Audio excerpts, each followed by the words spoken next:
प्यारे बच्चों, मैं सौरभ चौहान विंग्स के इस ऑनलाइन प्लेटफॉर्म की बेज पे आपका एक बार फिर से स्वागत करता हूं। लास्ट क्लास में हमने 10th और 12th हिंदी पढ़ा था। आज मैं 10th गद्य के लखनवी अंदाज चैप्टर से आप लोगों को परिचित कराना चाहता हूं। चैप्टर की स्टोरी काफी इंटरेस्टिंग है और साथ ही साथ उसके जो इम्पोर्टेंट क्वेश्चन है हम उसको देखेंगे। तो आपने पिछली वीडियो को देखा होगा। आज का जो हमारा चैप्टर है बहुत ज्यादा बड़ा नहीं है और इसे पढ़ने में सुनने में मजा भी आएगा। और लेखक की एक सत्य घटना के ऊपर आधारित ये स्टोरी है। तो हम स्टार्ट करते हैं। हमारा आज का जो चैप्टर है वो है लखनवी अंदाज, जिसके लेखक है यशपाल। और यह जो चैप्टर है वो एक व्यंग है। अब पहले यशपाल जी की बात की जाए तो यशपाल जी को बचपन से ही कहानियों को लिखने का बहुत शौक था। उन्होंने अपनी बाल्यावस्था से इसके अंदर कदम रख दिया था और वो एक बहुत अच्छे कहानीकार है। कई सारी उन्होंने कहानी लिखी है। साथ ही साथ वो कहानीकार होने के साथ एक उपन्यासकार भी हैं। इनके काफी सारे उपन्यास भी हैं। तो यहाँ पर जो हम स्टोरी पढ़ने वाले हैं जिसका नाम है लखनवी अंदाज, वो वास्तव में लेखक के जीवन की एक सत्य घटना पर आधारित है, जिसमें लेखक जो है एक लखनवी व्यक्ति से या यूं कह ले कि जो नवाब है, नवाब साहब से रूबरू होते हैं। और जब वो ट्रेन के अंदर बैठे होते हैं तो उनके माइंड के अंदर ये बात आती है कि यार जब एक व्यक्ति बगैर खाए अपने पेट को भर सकता है तो बगैर विचारों के एक कहानी और कविता को भी लिखा जा सकता है। और वही बात को उन्होंने अपने चैप्टर के अंदर उभार दिया है। तो आइए दोस्तों हम कहानी की ओर आगे बढ़ते हैं। जो हमारे आपने चैप्टर देखा होगा तो चैप्टर में आपको बेकायदा एक डायग्राम बना दिखेगा, जिसमें एक व्यक्ति बैठा हुआ है सफेद पोशाक के अंदर और उनके सामने जो बैठे हुए हैं वो हमारे लेखक हैं जिनका नाम यशपाल साहब है। और उन्हीं के बीच में जो बातें हो रही है, जो ट्रेन चल रही है, उसी पे ये चैप्टर की स्टोरी बताई गई है। तो उनके पास पैसा होते सोते भी उन्होंने क्या किया है, सेकेंड क्लास का टिकट लिया है। और ये सोच के लिया है नवाब साहब ने कि भाई मैं हो सकता कुछ अच्छा शांति का अनुभव करूंगा और बैठूंगा। तो इस प्रकार वो जाके क्या करते हैं, ट्रेन का टिकट ले लेते हैं। अब अनायास ही हमारे जो लेखक है उस डिब्बे के अंदर चढ़ जाते हैं। वैसे तो उन्होंने सोचा था कि डिब्बा होगा खाली, लेकिन वो उनकी इच्छाओं के पूरा विरुद्ध था, क्योंकि डिब्बे के अंदर कुछ ना कुछ लोग थे। अब जहाँ पे नवाब साहब बैठे हैं उन्हीं के सामने आकर बैठ जाते हैं हमारे लेखक, जिनका नाम है यशपाल जी। अब यशपाल जी जब बैठते हैं तो जो लखनवी व्यक्ति है या यूं कह सकते हैं जो नवाबी व्यक्ति है, वो क्या करता है, सबसे पहले तो थोड़ा सी मुआना तेड़ा करता है। शायद उनको लेखक का आना अच्छा ना लगा हो, क्योंकि वो मतलब अकेला बैठना चाहता है या उस सफर का पूरा एंजॉय करना चाहता है। तो थोड़ा सा उनका जो चेहरे का हाव भाव है वो क्या हो जाता है, चेंज हो जाता है। अब कहानी की ओर जब हम आगे बढ़ते हैं तो जो नवाब साहब हैं उन्होंने अपने ऊपर अच्छे बहुत कपड़ों को पहन के रखा है। उनके जो कपड़े हैं वो बिल्कुल लखनवी अंदाज वाले एकदम टीप टाप के अंदर रहेंगे। और उन्होंने अपने गले के अंदर एक प्रकार का रुमाल या गमछा डाल रखा है। और वो दो खीरे लेके आएंगे। खीरा बोले तो खीरा ककड़ी की बात हो रही है। अब लेखक इन सारी चीजों को देख रहे हैं। अब वो क्या करते हैं, उनके सामने जो एक टेबल जैसा लगा होता है वहां पर वो पानी लेके पहले खीरे को धो लेते हैं। खीरे को धोने के बाद उनका जो तौलिया उससे पोंछते हैं और पोंछने के बाद तौलिए के ऊपर उस खीरे को काटना स्टार्ट कर देंगे। और काटने के लिए वो क्या करते हैं, सबसे पहले जो खीरा ककड़ी है उसके ऊपर वाले मुंह को काटते हैं।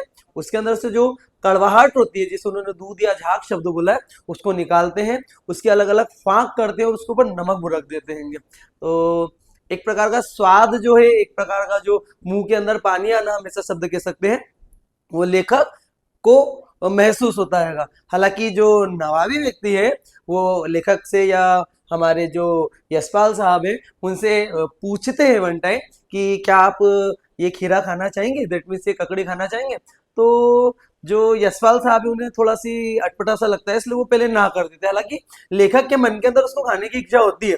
अब जब उसको बहुत अच्छे से लखनवी तरीके से वो क्या करते हैं, सजा देते हैं, तो सेकंड टाइम उनसे फिर पूछते हैं कि क्या आप इसे खाना चाहेंगे।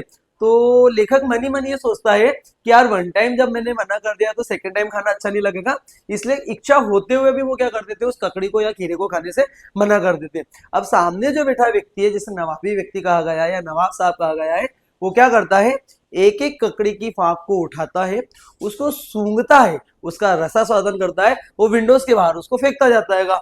वो ऐसा कब तक करता है जब तक उसकी दोनों ककड़ियों की जो फाक है जिसके ऊपर उसने नमक मिर्ची को बुरक रखा है जब तक वो खत्म नहीं हो जाती। शायद लेखक को ऐसा लग रहा है कि ये इसका नवाबीपना, हमपना या थोड़ा सा बड़प्पन दिखाना चाहता है कि भाई देखो मैं क्या है खाता नहीं, बगैर खाए पेट भर लेता हूँ। तो इस प्रकार वो क्या कर रहा है, एक एक फाक को उठा रहा है, सूंघ रहा है और ट्रेन के डिब्बे के बाहर फेंकता जा रहा है उसको खिड़की के अंदर से। तो अंत में जब लेखक इस चीज को देखता रहता है और पूरी की पूरी जो ककड़ियां है, जो मतलब ककड़ियों के फाक है वो खत्म हो जाते हैं, तो जब जो हमारे यशपाल साहब है देखते हैं कि भाई अब ये क्या करेंगे, तो अंत में जो नवाबी व्यक्ति है वो एक प्रकार की डकार लेता है और अपने आप को संतुष्ट समझता है। तब वहां पर ये दो शब्द कहे गए जो कहानी के बहुत इंपॉर्टेंट शब्द है। एक तो ये है कि जो हमारे लखनवी अंदाज वाले व्यक्ति है या नवाब साहब है उनके द्वारा कहा गया है कि खीरा लजीज होता है लेकिन होता है शकील, नामुराद मेरे पर बोझ डाल देता है।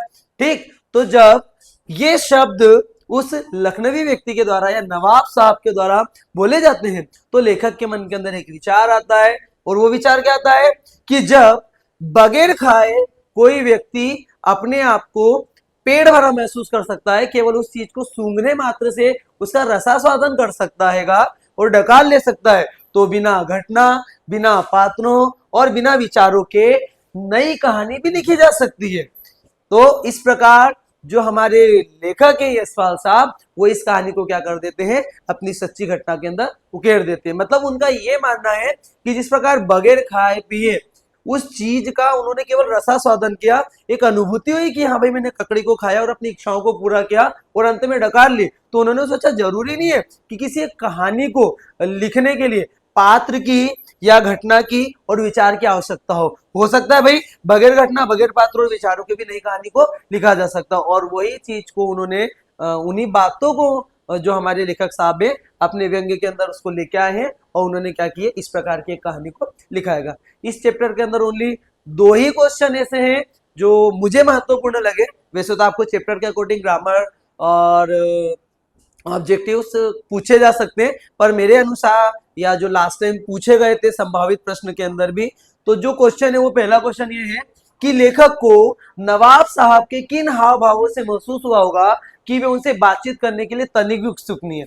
क्योंकि देखिए प्रश्न के अंदर बताया गया है कि लेखक को नवाब साहब के किन हाव भावों से महसूस हुआ होगा कि वो उनसे बातचीत करने के लिए तनिक भी उत्सुक नहीं है। एक्चुअली उन्होंने जो वो सेकंड क्लास का जो भी डिब्बा या टिकट था वो इसलिए खरीदा था क्योंकि वहां पे वो अपने जो सफर है उसको एकदम शांति पूर्वक करना चाहते थे, कोई हो ना, एकदम शोर शराबा ना हो, सन्नाटा ना हो। लेकिन जब वो वहां पे जाते हैं तो जैसा कि उन्होंने सेकंड क्लास का टिकट लिया था तो वहां पे उनको पहले से कुछ लोग मिलते हैं, या यूं कह सकते हैं कि जहाँ पर लेखक गए थे वहां पे पहले से जो हमारे नवाब साहब है वो प्रेजेंट थे, तो उन लोगों को देखकर या आमने सामने वो बैठे थे तो उनके हाव भाव जो थे वो मैच नहीं हो पाए। तो हम कह सकते हैं कि जो लेखक है वो नवाब साहब के कौन से भाव, क्योंकि जब वो इंटर हुए थे तो सबसे पहले तो जो नवाब साहब है उनका हमारे लेखक का चढ़ना उनको अच्छा नहीं लगा, उनके सामने उनका बैठना उनको अच्छा नहीं लगा। ये सारी चीजें हैं जो इस प्रश्न के उत्तर को क्या कर सकती है, पूरा कर सकती है। एक सेकंड क्वेश्चन और दिया गया इसके अंदर कि नवाब साहब ने बहुत ही यत्न से खीरा काटा, नमक मिर्ची बुरका, अंततः सूंघकर ही खिड़की से बाहर फेंक दिया। उन्होंने ऐसा क्यों किया होगा, उनका ऐसा क्या करना होगा, और उनके ये जो बात है वो किस स्वभाव की ओर इंगित करता या इशारा करता। तो डेफिनेटली है कि कोई व्यक्ति यदि किसी चीज को खा नहीं रहा है, उसका केवल दिखावा कर रहा है, तो वहां पे वो उसकी शान को बताना चाह रहा होगा।